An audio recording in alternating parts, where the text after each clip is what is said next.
Living with multiple dogs, things that you probably need to know that you don't know. We're going to talk all about it. I've been getting so many calls about introducing new dogs, dogs living together in a home. There's just so much going on.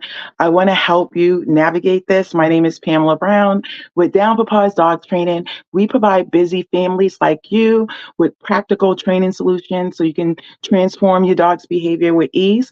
So I want to jump right into it. You're probably wanting to know the tips right away because if you have multiple dogs already, they're probably going crazy if you're here. But let's talk about introducing multiple dogs because, again, like I said, I'm getting calls about people maybe adding a second dog into the household or, you know, maybe a family dog coming over for the summer. So, first and foremost, multiple dogs in the household, you essentially want to make sure that they're socialized and trained. This more so goes for introducing a new dog into the home. So, what I'm talking about is if you currently have a dog in the home right now, what are they like? How are their manners? Are they well mannered? Are they fully trained to you, which means that you don't have any issues? If not, you want to get your current dog trained before you start bringing in a dog to live in a multi dog household. Because if that dog is already untrained and you bring in a new dog, guess what? They're siblings and they're going to pick up on those behaviors. So definitely living in a multi-dog household. If your dogs are already there and you're like, well, Pam, too late for all that, it's never too late to start socialization and training. You can call in a trainer like myself, and we can do a customized program for both dogs because you have to remember, we're going to talk about this too. Living in a multi dog household, they're each going to have individual needs, but definitely keep first thing in mind is socialization and training. Socialization just means taking them both out. Introducing them to different people, places, and things, and such like that. Um, One thing you want to make sure is that living in a multiple dog household is that they have separate things. If you have children, you know how they fight over things. Dogs are no different. So that means water bowls should be separate, toys should be separate, everything should be separate so they know that they have their individual things. Even keeping them in a separate area, separate beds, and things of such. You want to make sure that they are their own individual. That's going to be very important. And one thing I would say about multiple dogs in a home, yes, two, three, four dogs, but consider each dog's needs, their breeds, and things like that. You may have one dog that doesn't care about going out, getting exercise. You may have a second dog that needs a tremendous amount of exercise and an outlet. And so, a lot of the issues with the multiple dog household, I would say that what I see is that, maybe, like I said, I work with busy families. You're busy. Not that you don't mean to take the dogs out or give them enough exercise, but just kind of taking a step back and figuring out, what is it that my dog needs from me and, giving them, that exercise, attention, and things of such. Another thing about living in a multiple dog household that you may not know is that, yes, I said it, that they do need their individual space and stuff like that. But I promise you, they do need structure in their daily schedule, routines. Yes, we have our own routine, but they need one as well.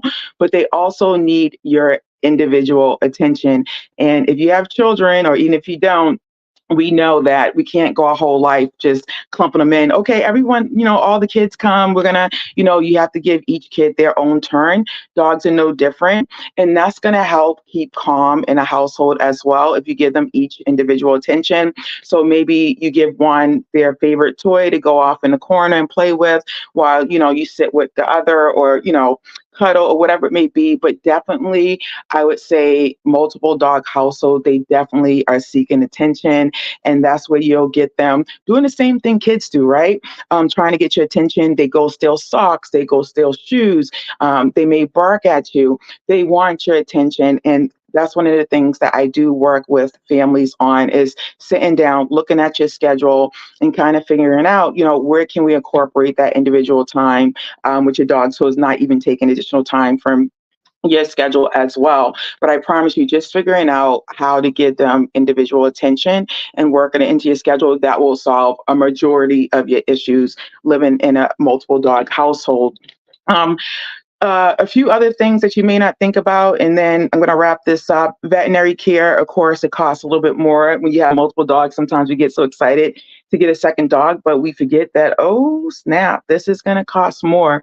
So keep that in mind. I'm always a big fan of pet insurance. I love Trupanion, so I won't have to pay out of pocket. Not trying to name drop, but love them. And also think about the scheduling logistics and challenges that you may have with feeding a dog, walking a dog. Are you going to be home? So really sit down with your family before you get a dog. Even if you have a dog now, I know I'm going to do another live about this too. Summer's about to come. Everyone's schedule is changing. It's like a disruption to your dog's schedule. So sit down with the family and talk about your dog's needs, your family's needs upcoming, and try to put consistency into place.